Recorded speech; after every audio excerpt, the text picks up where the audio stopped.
Everyone, आज मैं exercise 3.1 को सॉल्व करूंगी।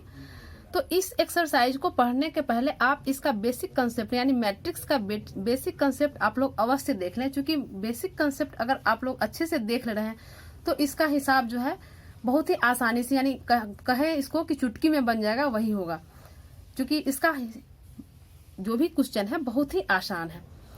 तो पहला हमारा है क्वेश्चन अवयव ए बराबर, ये मैट्रिक्स हमारा ए बराबर दिया है और इसमें कहता है कि अवयव की कोटि, पहला क्वेश्चन है अवयव की कोटि ज्ञात करना है, दूसरा अवयवों की संख्या और तीसरा अवयव हमारा यानी कौन सा अवयव हमको चाहिए वो लिखना है। तो इसको हम सॉल्व करते हैं। ये एनसीईआरटी बुक है, आप लोग भी अपने सामने रख लें। तो ये हमारा क्वेश्चन है, पहले लिख लेते हैं। एक्सरसाइज 3.1 है। एक्सरसाइज 3.1 का पहला सवाल है। ये हमारा मैट्रिक्स दिया है, ए दिया है 2 5 19 -7, 2 5 19 -7। दूसरा है, दूसरा पंक्ति है 35 - 2 5/2 12, 35 - 2 5/2 12। और तीसरा पंक्ति है √3 1 - 5 17, √3 1 - 5 और 17। ये क्वेश्चन दिया है और पहला दिया है, पहला कह रहा है अवयव की कोटि। तो पहला क्वेश्चन का पहला हमारा ये हमारा बहुत ही आसान हो गया। अवयव की कोटि चूंकि हम पीछे पढ़ चुके हैं कि पहले लिखते हैं पंक्तियों की संख्या और तब स्तंभों की संख्या। तो पंक्ति हमारा 1 2 3 है, यानी अवयव का कोटि हो गया 3 और स्तंभ है 1 2 3 4। तो यही हमारा कोटि हो गया। इस अवयव का कोटि हो गया 3x4। क्वेश्चन दूसरा है, कहता है अवयवों की संख्या। तो हम पीछे बता चुके हैं, हम बेसिक कंसेप्ट में बता चुके हैं कि अवयवों की संख्या हम कैसे निकालेंगे। तो अवयव में अवयवों की संख्या ज्ञात करने के लिए हम लोग क्या करते हैं, कोटि को गुना कर देते हैं। अवयव में अवयवों की संख्या, इसके लिए हमारा जो कोटि है यानी 3x4 है, इसको गुना कर देंगे 12 है, यानी इसमें 12 अवयव है। हम लोग गिन ले, ये 12 अवयव है। तीसरा क्वेश्चन कहता है, तीसरा कहता है A11 A21 A11 क्वेश्चन लिख रहे हैं A21 A11 A11 A21 A33 A24 है, A33 फिर A24 और A23 A23। तो हम बताए हैं बेसिक कंसेप्ट में हमेशा हमारा ये पहला होगा पंक्ति और ये दूसरा अक्षर जो होगा यानी दूसरा संख्या जो होगा वह हमारा होगा स्तंभ, पंक्ति स्तंभ पंक्ति स्तंभ, ऐसे हम लिखेंगे। तो ये हमारा A11 यानी पहली पंक्ति का पहला स्तंभ ये हमारा 2 है, तो A11 2 हो गया। A21 यानी दूसरी पंक्ति का पहला स्तंभ, दूसरी पंक्ति का पहला स्तंभ हो गया 35, तो ये हमारा 35 हो गया। A33 का मतलब हुआ कि तीसरी पंक्ति का तीसरा स्तंभ, तीसरी पंक्ति यहाँ और तीसरा स्तंभ है ये -5 हो गया।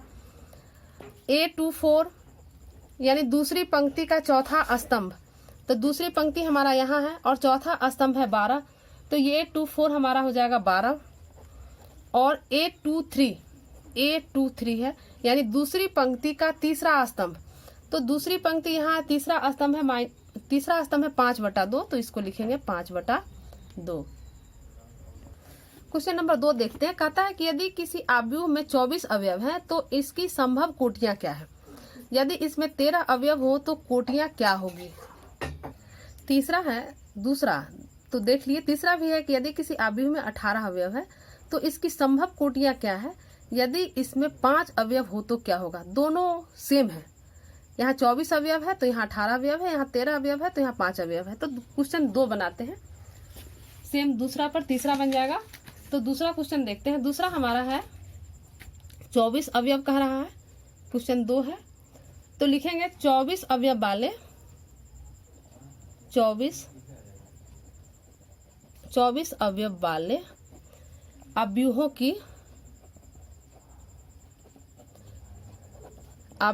की संभव कोटियां। 24 का कितना कोटि से लिख सकते हैं, तो ये हमारा हो सकता है या तो उसमें एक पंक्ति हो और 24 स्तंभ हो, या 24 पंक्ति हो 1 स्तंभ हो। ये 24 का हो गया। फिर या तो 2 पंक्ति 12 स्तंभ हो सकता है, चाहे 12 पंक्ति और 2 स्तंभ हो सकता है, या तो 3 पंक्ति 8 स्तंभ हो सकता है, या 8 पंक्ति 3 स्तंभ हो सकता है। 6 पंक्ति 4 स्तंभ हो सकता है या 4 पंक्ति 6 स्तंभ हो सकता है। यानी हम यहाँ ये ध्यान देंगे कि हमारा जो है जैसे दोनों का गुना 24 आना चाहिए। यानी किस किस पहाड़ा में हम 24 24 इकाई 24, यहाँ भी 24 इकाई 24, 2 से करेंगे, 2 से 12 बार में, 12 को 2 बार में, तो यानी हम कितना ढंग से इस 24 को लिख सकते हैं। तो ये हमारा संभव कोटि हो गया, जिसमें हमारा ये पहला जो है पंक्ति दर्शाता है और दूसरा स्तंभ दर्शाता है, जो कि हम लोग जान चुके हैं। अब इसमें इसको 2 पार्ट है। यहाँ एक कह रहा है 24 अवयव वाले अवयवों की संभव कोटियां, और दूसरा कह रहा है 13 अवयव वाले अवयवों की कोटियां। लिखेंगे 13 अवयव वाले अवयवों की कोटियां। तो 13 अवयव, चूंकि 13 हम लोग जानते हैं 13 किसी और पहाड़ा में नहीं आता, एक के साथ कर सकते हैं। यानी 13 अवयव वाला सिर्फ बन सकता है या तो एक पंक्ति 13 स्तंभ हो, या एक पंक्ति 13 स्तंभ वाला बन सकता है और एक 13 पंक्ति 1 स्तंभ वाला बन सकता है। तो यही हमारा 13 अवयव वाले अवयवों की कोटियां हो गया। तो क्वेश्चन 2 सेम क्वेश्चन 3 है। 18 अवयव पर हम लोग कर लेंगे 18 गुने 1, 1 क्रॉस 18, 2 क्रॉस 9, 9 क्रॉस 2, ऐसे करके जो भी संभव इसका कोटि होगा इसको आप लोग कर लेंगे। क्वेश्चन नंबर 4 चलते हैं। तो क्वेश्चन नंबर 4 देखिए, क्वेश्चन 4 कहता है कि एक 2 क्रॉस 2 अवयव ए बराबर AIJ की रचना कीजिए। देखिए हमेशा मैट्रिक्स इस फॉर्म में देगा, इसीलिए हम व्यापक रूप में पीछे कंसेप्ट में बताएं कि व्यापक रूप हमेशा हम लोग याद रखेंगे। 2 क्रॉस 2 अवयव कह रहा है और ए बराबर AIJ दे रहा है, रचना करना है यानी बनाना है, और अवयव जो है इस प्रकार से दिया हुआ है। तो चलते हैं क्वेश्चन 4। एकदम आसान चैप्टर है, आप लोग इसे मन से कीजिए एकदम। इससे ऑब्जेक्टिव क्वेश्चन बहुत ही आसानी से बन जाता है। हमारा बनाना है 2 क्रॉस 2 का अवयव बनाना है, 2 क्रॉस 2 का अवयव, और जहां ए बराबर दिया है AIJ, तो पहले जान ले ये हमारा 2 क्रॉस 2 का अवयव इसका ऐसे बनेगा A11 A12, चूंकि पहली पंक्ति लिख रहा है 2 क्रॉस 2 का अवयव है A21 और A22, यानी ये मैट्रिक्स का हमको रचना करना है। नीचे अवयव दिया हुआ है, उस अवयव से इस A11 A12 का मान रखेंगे। यानी इसका पहला दिया है 4 का पहला दिया है AIJ, ये दिया है I प्लस J का होल स्क्वायर बाई 2। तो अब देखिए पहला पंक्ति और पहला स्तंभ का अवयव प्राप्त करने के लिए A11 यानी I के जगह पर 1 और J के जगह पर 1 लिखेंगे। I बराबर 1 और J बराबर 1 रखने पर, ये चूंकि पहला क्वेश्चन इसीलिए पूरा लिख रहे हैं, उसके बाद हम लोग लगातार इसी तरह लिख देंगे। तो I1 और J1 रखेंगे तो ये हमारा फंक्शन हो जाएगा A11 बराबर 1 प्लस 1 का स्क्वायर बटा 2। ये हमारा 1 और 1 2 का स्क्वायर हो जाएगा, 2 का स्क्वायर यानी 4 बटा 2, यानी ये हमारा 2 हो गया। दूसरा निकालेंगे A12, यहाँ पर हमारा A12 है, यानी I की जगह पर 1 रखेंगे और J की जगह पर 2 रखेंगे, तो A12 निकल जाएगा।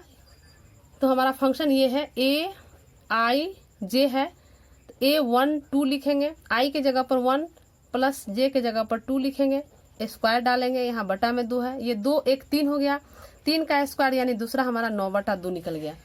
तीसरा 2 1 यानी I बराबर यहाँ पर 2 1 निकालेंगे, इसके बाद 2 2 निकालेंगे, तो A21 यानी I बराबर 2 रखें और J बराबर 1 रखें, तो हमारा फंक्शन हो गया A21। I की जगह पर 2 रखेंगे यानी 2 और J की जगह पर 1, तो ये स्क्वायर हो गया बटा 2, यानी ये भी हमारा 9 बटा 2 आ गया। और A22 यानी I बराबर 2 रखें और J बराबर 2 रखेंगे, तो आ गया A22। तो A22 I बराबर 2 और J बराबर 2 फंक्शन में डाल रहे हैं, ये बटा 2 हो गया, ये हो गया 2 2 4, 4 का स्क्वायर यानी 16 बटा 2 हो गया, ये हमारा हो गया 8। तो हम अवयव अब लिखेंगे, इसलिए अवयव जो हमारा है A है, हम अवयव ऊपर लिख चुके हैं, ये है A11 A12 A21 A22। इसमें इस मान को डाल देंगे। A11 निकला है 2, A12 9 बटा 2 निकला, A21 ये भी 9 बटा 2 है, और A22 यहाँ पर ये 8 निकला। तो ये हमारा मैट्रिक्स का रचना हमने किया। इसी तरह मैट्रिक्स हम लोग बनाते हैं। इसका दूसरा भी क्वेश्चन दूसरा क्वेश्चन भी सेम है हमारा, इसी तरह आप लोग निकाल लें, इसमें कहीं कोई दिक्कत नहीं होगा। और तीसरा भी क्वेश्चन है, जो भी दूसरा क्वेश्चन है यहाँ पर एक बता दिए हैं। दूसरा क्वेश्चन है यानी आई की जगह पर 1, जे की जगह पर 1 रखेंगे तो A11 निकल गया, आई की जगह पर 1, जे की जगह पर 2 तो A12, और यहाँ जो वैल्यू रखेंगे आई और जे की जगह पर वहीं आई और जे की जगह पर यहाँ रखेंगे। इसमें भी सेम हम लोग करेंगे, आई का वैल्यू जो यहाँ रखेंगे वह यहाँ रखेंगे, जे का वैल्यू जो यहाँ रखेंगे वह यहाँ रखेंगे, और इसको सॉल्व कर लेंगे। और इस मैट्रिक्स में हम, यही हमारा मैट्रिक्स 2 क्रॉस 2 का रहेगा, इसमें डाल देंगे, यही हमारा आंसर हो जाएगा। तो ये क्वेश्चन नंबर 4 हो गया। क्वेश्चन नंबर 5 का चलते हैं, चूंकि 5 में मॉड दिया है तो मॉड के लिए क्या करना है। तो क्वेश्चन 5 है, क्वेश्चन 5 दिया है कि 3 क्रॉस 4 आव्यूह की रचना करना है। 3 क्रॉस 4 है, बड़ा पेज ले लेते हैं।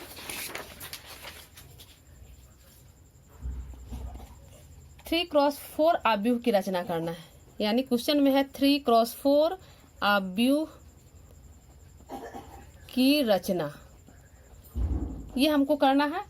और ये कोटि दिया, तो पहले हम लोग जान लें कि 3 क्रॉस 4 का आव्यूह होगा कैसा, जनरल फॉर्म में। तो 3 क्रॉस 4 का आव्यूह जो होगा हमारा वह इस टाइप का होगा, A11, A12, A13, A14, A21, A22, A23, A24, A31, A32, A33, A34, ये हमारा 3 क्रॉस 4 का आव्यूह है।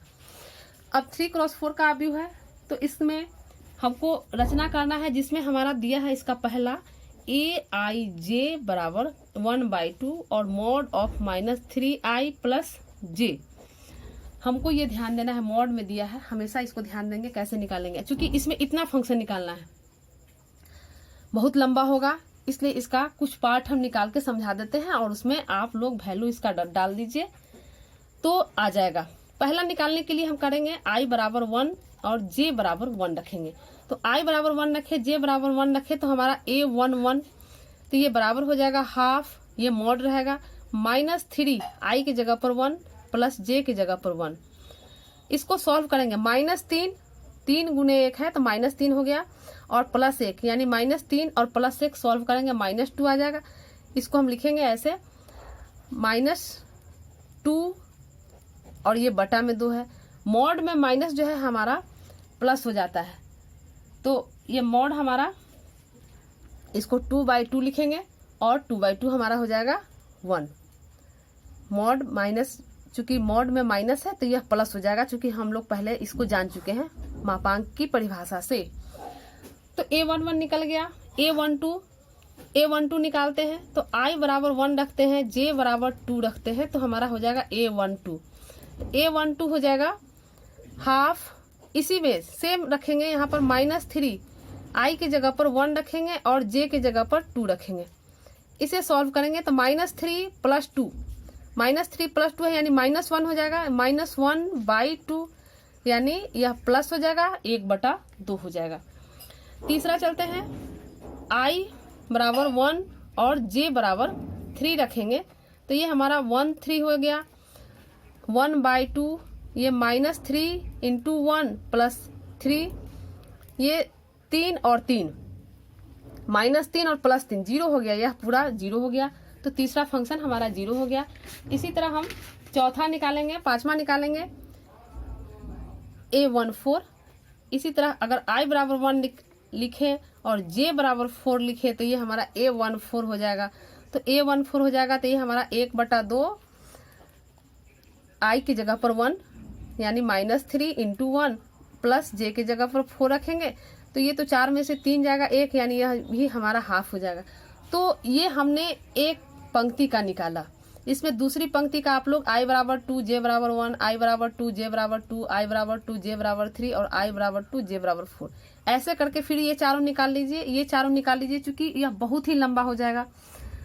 तो यहाँ पर जो है आसान, लंबा है लेकिन आसान है, इसे आप लोग कर सकते हैं। तो इसे आप लोग खुद से कर लें, क्योंकि मॉड में कैसे निकालते हैं तो हमने एक लाइन का, एक पंक्ति का चारों स्तंभ लेकर समझा दिए। तो इसको हम यहाँ पर स्टॉप कर रहे हैं। और क्वेश्चन नंबर 6, क्वेश्चन नंबर 6 हमारा कहता है XYZ का मान ज्ञात करना है। तो XYZ का मान ज्ञात करने के लिए हम लोग क्वेश्चन को लिखते हैं। पहला है, किताब सामने आप लोग रखें, ये है 4 3 x 5 और ये दूसरा है YZ 1 5। XYZ का मान ज्ञात करना है। हम लोग हमेशा क्या कर, चूंकि यह बराबर का है, यहाँ बराबर का चिन्ह है, दोनों साइड दो मैट्रिक्स है, इसका मतलब है कि ये दोनों मैट्रिक्स समान है। तो हम लोग समान मैट्रिक्स का परिभाषा पढ़े हैं कि समान मैट्रिक्स तब कहते हैं जब उसके संगत अवयव बराबर हो। तो ये इसका संगत अवयव बराबर होगा, यानी यहाँ 4 है तो यह y के बराबर होगा, यहाँ x है तो यह 1 के बराबर हो गया। तो हम इस समान अवयव के परिभाषा से हम इसे लिख सकते हैं कि x बराबर हमारा हो जाएगा 1, x 1 हो गया, y हो जाएगा 4 और z हो जाएगा 3। तो ये हमारा आंसर हो गया। बहुत ही आसान क्वेश्चन था। अब हम इसका दूसरा क्वेश्चन बनाते हैं। इसका दूसरा क्वेश्चन है, सेम प्रोसेस है, सिर्फ थोड़ा सा हम लोग ध्यान देंगे कि किसी में समीकरण टाइप आ जाता है तो हम लोग समीकरण निकालना जानते हैं, उससे निकाल लेंगे। जैसे यहाँ x + y 2 है, 5 + z है xy, ये बराबर दिया है 6 2 5 8। तो हम लोग संगत अवयव को बराबर कर लेंगे, यानी x + y बराबर 6 हो जाएगा। दूसरा है 5 + z, 5 + z, तो ये 5 के बराबर है। यहाँ से हम z निकाल लेंगे, ये -5 होकर इधर आएगा, यानी z बराबर हमारा 0 निकल गया। और तीसरा है x y बराबर, तो x y हमारा 8 के बराबर हो जाएगा, x y बराबर 8। अब इस दोनों की मदद से हम x और y का मान निकालेंगे। तो यहाँ पर अगर हम यहाँ से y निकालते हैं, अगर हम यहाँ से y निकालते हैं तो y बराबर हमारा हो जाएगा, इसे निकाल के इसमें रखें या इसमें से कोई एक निकाल कर इसमें रखें, मान में कोई फर्क नहीं पड़ता है। इसको 1 मान लेते हैं, इसको 2 मान लेते हैं, 1 2, 1 से हम निकाल लेते हैं। y बराबर अगर हम निकालते हैं तो ये हमारा 6 - x हो जाएगा। 1 से चलते हैं, 6 - x 2 में रखेंगे, y का मान 2 में रखने पर, तो y का मान 2 में रखते हैं तो ये x है और y निकला है 6 - x, ये बराबर है 8। इसे तोड़ लेंगे फैक्टर, इसको लिख सकते हैं इम्प्लाइज दैट 6x - x² और 8 को इधर ले आते हैं, -8 बराबर 0। यह इम्प्लाइज करेगा, इसमें माइनस से पहले माइनस कॉमन ले लेते हैं, तो माइनस कॉमन ले लेंगे तो ये हमारा हो जाएगा x² - 6x + 8, माइनस कॉमन ले लिए इसलिए यहाँ पर प्लस हो गया, ये बराबर 0, माइनस को इधर भेजेंगे, यानी यह इम्प्लाइज करेगा x² + 6x + 8 बराबर है 0। अब हम इसका फैक्टर तोड़ लेंगे, तो फैक्टर तोड़ेंगे, ये बराबर हो जाएगा, यहाँ 8 है तो 8 है तो 4 और 2 में तोड़ेंगे, 4 दूनी 8x² भी हो जाएगा और 4 2 6 भी हो जाएगा, यानी x² + 4x + 2x + 8 बराबर 0। यह इम्प्लाइज करेगा, x कॉमन निकाल देंगे तो यहाँ पर हो जाएगा x + 4 और यहाँ पर 2 कॉमन निकालेंगे तो ये हो जाएगा x + 4 बराबर 0। ये इम्प्लाइज करेगा, यहाँ x + 4 कॉमन निकाल लेंगे तो बचेगा x + 2 बराबर 0, यानी x का हमारा 2 वैल्यू निकल जाएगा। x बराबर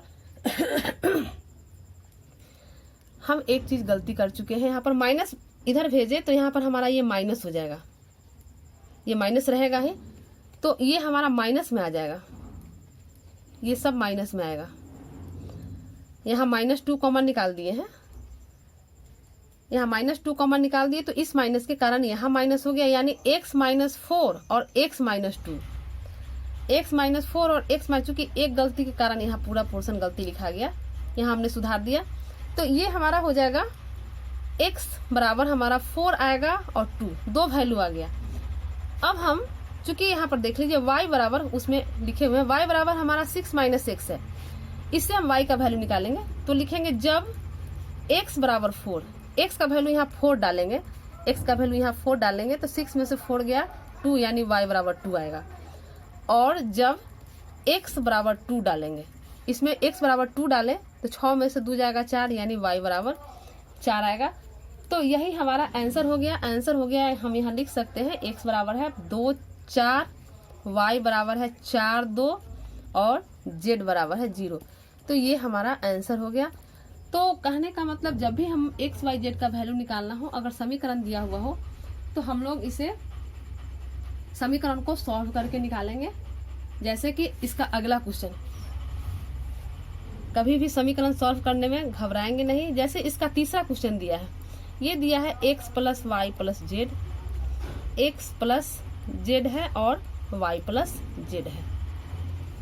ये दिया है 9 5 7। अब इसमें x y z का हम मान कैसे ज्ञात करेंगे? तो पीछे तो पढ़ चुके हैं कि संगत एलिमेंट को बराबर करते हैं, लेकिन यहाँ होगा कि भाई ये तो इक्वेशन है, संगत कैसे बराबर करेंगे? तो इसे हम पहले तीनों को हम इक्वेशन लिख लेते हैं। तो लिखते हैं x plus y plus z, ये हमारा 9 है। x plus z, x plus z ये हमारा 5 है और y प्लस जेड ये हमारा 7 है। इसको 1 2 3 मान लेते हैं। 3 इक्वेशन है और तीनों से हम तीनों का मान ज्ञात कर सकते हैं। तो इसमें ये दोनों को, इस दोनों को एक दूसरे में से घटाते हैं, यानी लिखते हैं 2 और 3 से। 2 और 3 से x प्लस जेड बराबर है 5, ये जेड है, और यहाँ y प्लस जेड बराबर है 7। घटाएंगे, ये माइनस, तो यहाँ भी माइनस, ये कैंसिल हो जाएगा, यानी x माइनस वाई बराबर 5 माइनस 7 यानी -2। अब हमारे पास एक इक्वेशन आ गया कि x माइनस वाई के रूप में आ गया, x माइनस वाई बराबर -2। अब इससे हम यहाँ पर x माइनस वाई बराबर -2 है, हम इस तीनों का उपयोग करेंगे। तीनों में से किसी एक में हम इस वैल्यू को डालते हैं। यहाँ से अगर हम x बराबर निकालते हैं, x को निकाल देते हैं, तो यहाँ पर y माइनस है, तो यहाँ पर हमारा y इधर आ जाएगा और -2 ऑलरेडी। हम 1 में इस वैल्यू को डालते हैं, ज़्यादा आसानी होगा। x का वैल्यू लिखेंगे, 1 में x का मान रखने पर, एक हमारा है x plus y plus z, x के जगह पर रख देंगे y -2, तो y -2 plus y plus z ये हमारा 9 है। ये हमारा हो जाएगा y 2y प्लस जेड, और इस -2 को इधर भेजेंगे, ये जेड है। 2y प्लस जेड, -2 को इधर भेजेंगे, ये +2 हो जाएगा, यानी ये हमारा हो जाएगा 11। तो 9 2 11। एक इक्वेशन y z में हमारा यहाँ मिल गया। y z में इसको मान लेते हैं 4। 3 में से 4 को घटाए चाहे 4 में से 3 को घटाए, बात एक ही हो जाएगा। लिखेंगे 3 में से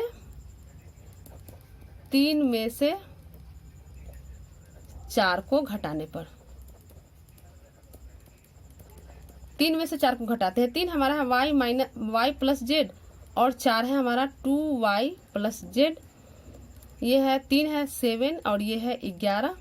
घटाते हैं तो ये माइनस, ये कैंसिल हो जाएगा। y में से 2y यानी y माइनस 2y बराबर 7 माइनस 11 हुआ। यहाँ पर हो जाएगा -y, ये -y बराबर, ये 7 में से 11 गया -4, माइनस माइनस हमारा कैंसिल हो गया, यानी देयरफॉर y बराबर हमारा 4 हो गया। x का वैल्यू और y निकल गया, तो y का वैल्यू 4 निकल गया, तो यहाँ पर x में यह इसको मान लेते हैं 5। तो हम 5 से y का वैल्यू 4 डालेंगे, तो यहाँ से x का वैल्यू निकल जाएगा। y का वैल्यू 4 डालेंगे, 4 में से 2 गया 2, यानी x बराबर 2 निकल गया। x बराबर 2 निकल गया, y बराबर 4 निकल गया, x 2 निकल गया, y 4 निकल गया। तो किसी भी समीकरण में हम x या y का मान रख देंगे तो z निकल जाएगा, यानी इस 4 में हम y का वैल्यू 4 डालते हैं। तो 4 डालते हैं तो ये हो जाएगा 4 दूनी 8। यहाँ पर z बराबर निकालेंगे तो 11 में से 8 जाएगा, 3 हो जाएगा, यानी हम यहाँ लिख सकते हैं z बराबर, अभी यहाँ जगह नहीं है, यहाँ पर ऐसे लिख देते हैं। यहाँ पर समझने के लिए 2 इंटू वाई का वैल्यू 4 डाले हैं, तो 2 इंटू 4 प्लस जेड बराबर हो गया 11। तो यहाँ से जेड निकालेंगे तो ये 11 माइनस 8 हो जाएगा, यानी ये हमारा 3 हो गया। तो तो इसे हम लिख सकते हैं z बराबर 3। तो यही हमारा आंसर हो गया। यानी इस ढंग से x y z का मान निकालना हो तो हम ऐसे करके समीकरण को धैर्यपूर्वक सॉल्व करेंगे, और समीकरण सॉल्व करना हम लोग जानते हैं तो ये हम लोग आसानी से कर लेंगे। तो क्वेश्चन नंबर 1 से 6 तक हम यहाँ इस पार्ट में सॉल्व कर रहे हैं। अगले पार्ट में क्वेश्चन 7 से 10 तक का आंसर देख लीजिए। धन्यवाद।